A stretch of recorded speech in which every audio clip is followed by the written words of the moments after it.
Hey po teachers, and so minodify ko po ang class records ng ESP. So ito na po siya ngayon. Ano pong bago dito? Dito po meron tayong search bar.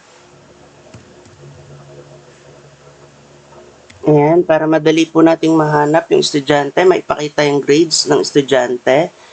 At the same time, meron din po tayong auto-highlight. Ayan, para mas madali nyo makita at makapag-encode ng grades. So, alin man dyan yung pwede nyo gamitin para makapag-encode. So, kung mapapansin nyo, pag nagtatype po ako dito, kahit hindi ko po buuin, basta nandun yung term ng pangalan niya, madali po natin siyang mahanap. Ayan. So, naka-freeze pay na rin siya para madali ko pong i-move mula sa written works sa performance task. At may auto-generated na rin po tayo na buttons if ever na gusto nyo pong gamitin. Ang groupings is for group para makagawa ng group kapag reporting or performance task na kailangan ng groupings. Randomly, magka-create sila into 3 groups, 2 groups, or 4 groups. And so sample, pag kinlik po natin to, bubuo siya ng auto-generated word na groupings mula sa dalawang grupo and randomly selected. Ayan.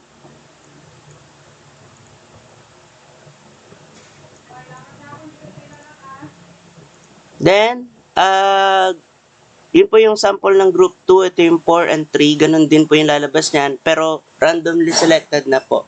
Then, ano po itong complete, incomplete? Dito po lalabas yung mga, kung meron silang incomplete na worksheets, written works, or performance task. So, lalabas din dito kung complete sila, ayan. At the same time, kapag kinlik natin yung complete, incomplete button, mag-auto-generate na rin po yan ng word para ipasa sa leader kung sino yung mga may complete at incomplete na output. Mas madali na natin maipapakita ngayon sa estudyante na ang kulang nila. Ayan. At the same time, meron din po tayo ditong hide and unhide para ang focus lang po natin halimbawa sheet 1 o yung quarter 1. Ayan. So, tinago ko muna yung quarter 2, 3, 4 at yung summary.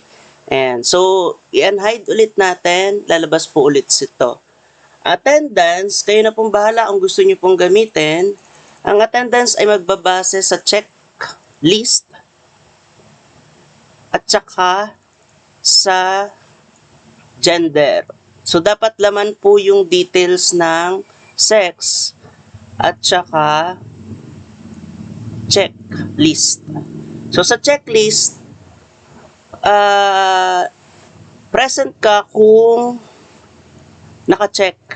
Ngayon, absent ka kung naka-remove yung check dito.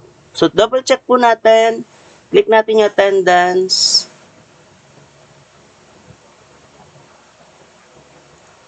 Automatic na pong nawala yung isang estudyante na si Aguilar. Ngayon, kapag ibinalik ko po yan, so saan mapupunta si Aguilar? Meron din po siyang list dito ng absent. Ayan. So, dagdagan natin. Halimbawa, absent din si Anyo Nuevo. Close muna natin yung isa para hindi tayo malito. Then, click attendance. Automatic na pong mag-generate kung sino yung present today at kung sino yung absent, which is sina Aguilar at Arno Nuevo. Close natin to. Ibalik lang po natin yung check. Nasa keyboard po yung check. And, basta i-click lang po natin to. And then, click ulit natin yung attendance.